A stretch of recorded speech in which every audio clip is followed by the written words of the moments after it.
Hello student, we are providing Centennial online classes as we are working from home.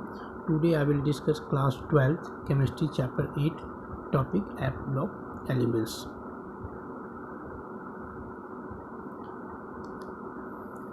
F block elements जैसा कि तुम जानते हो कि F block के अंदर दो सीरीज एलिमेंट्स बिलोंग करता है, lanthanide series elements and actinide series elements.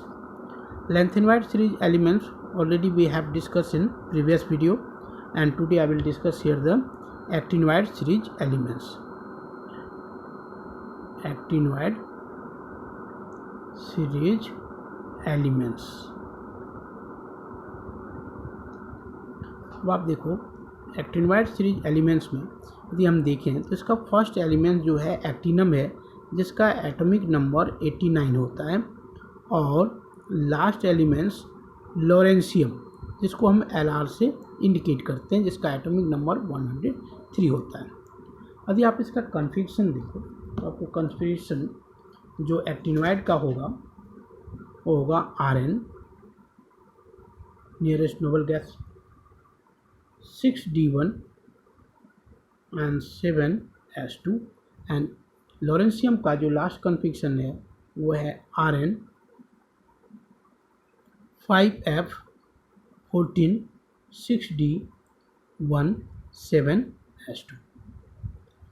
तो इस एक्चुअली जो एक्टिनवाइड एलिमेंट्स है वो डी ब्लॉक का एलिमेंट्स है, और थोरियम जो होता है इसके बाद आता है थोरियम, इसका एटॉमिक नंबर 90 है. वो आपका क्या होता है, फर्स्ट एलिमेंट्स होता है एफ ब्लॉक का, मतलब एक्टिनवाइड सीरीज के फर्स्ट एलिमेंट्स जो होता है. और एक्टिनवाइड सीरीज का यदि हम आउटर मोस्ट कन्फिग्रेशन देखें तो इसका क्या मिलेगा, 5f1214 6d 021 ns2 7s2, ये आउटर मोस्ट कन्फिग्रेशन है.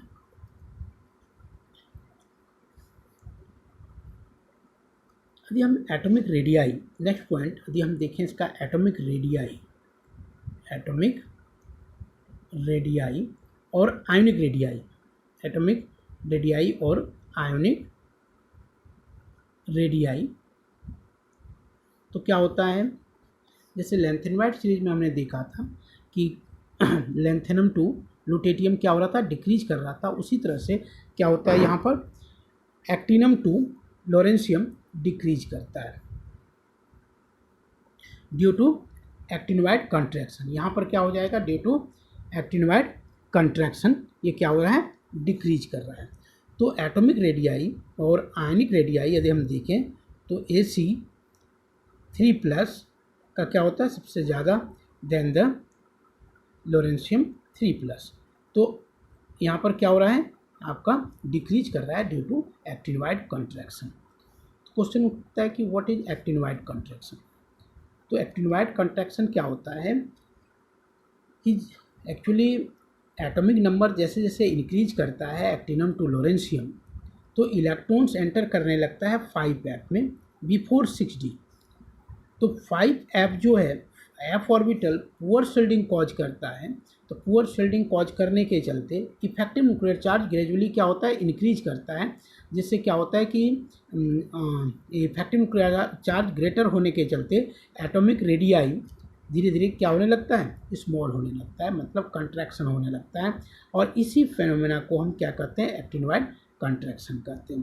तो एक्टिनवाइड कंट्रैक्शन को हम डिफाइन क्या कर सकते हैं कि as atomic number increases from actinium to lawrencium atomic radii decreases, and this phenomena is called actinide contraction. अब कॉज क्या है एक्टिनवाइड कंट्रैक्शन का, तो कॉज यही है कि 5f जो है वो 5f ऑर्बिटल मीन्स 5 ऑर्बिटल जो है f ऑर्बिटल जो है वो पुअर शील्डिंग कॉज करता है. जैसे क्या होता है, इफेक्टिव न्यूक्लियर चार्ज ग्रेटर होता है, जैसे जैसे इलेक्ट्रॉन्स f ऑर्बिटल में जाता है तो इफेक्टिव न्यूक्लियर चार्ज बढ़ते चला जाता है due to poor shielding of f orbital. As a result atomic radii gradually decreases, ये रीजन है. अब कहता है कि एक्टिनवाइड कंट्रैक्शन जो होता है, एक्टिनवाइड कंट्रैक्शन वो ग्रेटर होता है then the lanthanide contraction.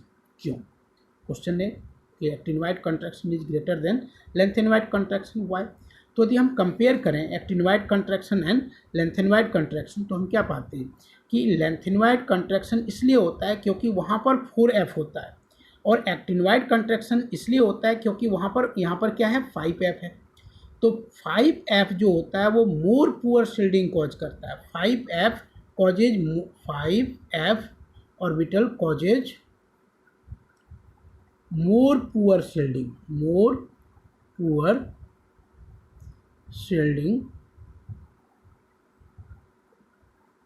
than 4F। तो जब क्या होगा कि 5F मोर पुअर शील्डिंग कॉज करेगा तो न्यूक्लियर चार्ज क्या होगा, ग्रेटर लगेगा। यही कारण है कि एक्टिनोइड कंट्रैक्शन क्या होता है, ग्रेटर देन लेंथेनोइड कंट्रैक्शन होता है। अब यदि हम देखें कलर, जिसकी प्रॉपर्टीज हम देखें एक्टिनोइड सीरीज एलिमेंट्स का, तो क्या होता है एक्टिनोइड सीरीज एलिमेंट्स भी आपको कलर इम्पार्ट करता है। इसका कंपाउंड और आयंस जो है वो कलर इम्पार्ट करता है, और कलर इम्पार्ट करता है due to F transition. F transition आपने लेंथेनोइड में भी देखा था कि वहाँ भी एफ ट्रांजिशन था, एफ ट्रांजिशन था। तो उसी तरह से ये भी क्या होता है कि आपको एफ ट्रांजिशन देता है, जिसके चलते आपका क्या होता है, ये कलर इम्पार्ट करता है। इसका कुछ आयंस आपको कलर इम्पार्ट करता है। नेक्स्ट यदि ऑक्सीडेशन स्टेट को देखें हम, ऑक्सीडेशन स्टेट, तो ऑक्सीडेशन स्टेट हम क्या पाते हैं कि यहाँ पर जो ऑक्सीडेशन स्टेट होता है, कॉमन ऑक्सीडेशन स्टेट, कॉमन क्या होता है +3, कॉमन ऑक्सीडेशन स्टेट +3 है। लेकिन ऑक्सीडेशन स्टेट रेंज करता है कहाँ से कहाँ तक, तो +3, +4, +5, +6, +7 तक रेंज करता है। जबकि लेंथेनोइड में यदि हम ऑक्सीडेशन स्टेट देखें तो वो कहाँ से कहाँ तक रेंज कर रहा था, तो लेंथेनोइड सीरीज में जो ऑक्सीडेशन स्टेट था वो रेंज कर रहा था +2 to +4, लेकिन एक्टिनोइड सीरीज में ऑक्सीडेशन स्टेट रेंज करता है +3 to +7। क्वेश्चन उठता है कि रीजन क्या है, क्यों यहाँ पर ऑक्सीडेशन स्टेट अप टू 7 जाता है। तो एक्चुअली क्या होता है कि एक्टिनोइड सीरीज में इलेक्ट्रॉन्स एंटर करता है 5F, 6D एंड 7S। कहाँ कहाँ इलेक्ट्रॉन्स एंटर करता है, 5F, 6D and 7S, and all these orbitals having the comparable energy level, means सबका जो एनर्जी लेवल है वो क्या है, ऑलमोस्ट सिमिलर है। यही कारण है कि ऑल इलेक्ट्रॉन्स जो होता है वो क्या करता है, पार्टिसिपेट करता है बॉन्ड फॉर्मेशन में, because all having the almost similar energy level, that is why all electrons participate in bond formation. इसके चलते क्या होता है कि जो आपका एक्टिनोइड सीरीज है वो आपको हायर ऑक्सीडेशन स्टेट दिखाता है, हायर ऑक्सीडेशन स्टेट दिखा पाता है। नेक्स्ट यदि हम रिएक्टिविटी की बात करें तो ये जो आपका एक्टिनोइड सीरीज एलिमेंट्स है ये क्या होता है, रिएक्टिव मेटल्स होता है, रिएक्टिव होता है, और ये आपका रिएक्शन देता है वाटर के साथ भी। यदि हम हॉट वाटर के साथ इसका रिएक्शन करा दें तो ये हाइड्रोक्साइड का फॉर्मेशन कर लेता है, और ऑक्साइड का भी फॉर्मेशन ये करता है, ऑक्साइड एंड हाइड्राइड का ये फॉर्मेशन करता है विद द हॉट वाटर। तो इसकी भी रिएक्टिविटी सिमिलर होता है आपका कैसे, जैसे लेंथेनोइड सीरीज में लेंथेनोइड सीरीज एलिमेंट्स का जो रिएक्टिविटी था उसी तरह से इसका आपका क्या होता है, रिएक्टिविटी होता है। लेकिन रिएक्टिविटी जो एक्टिनोइड सीरीज का है वो मोर कम्प्लेक्स है then the lanthanoid series. Reason क्या है उसका, क्योंकि एक्टिनोइड सीरीज में क्या होता है कि मोस्ट ऑफ द एलिमेंट जो है वो रेडियो एक्टिव है। यही कारण है कि इसकी रिएक्टिविटी जो होता है वो मोर कम्प्लेक्स होता है। Okay, thank you.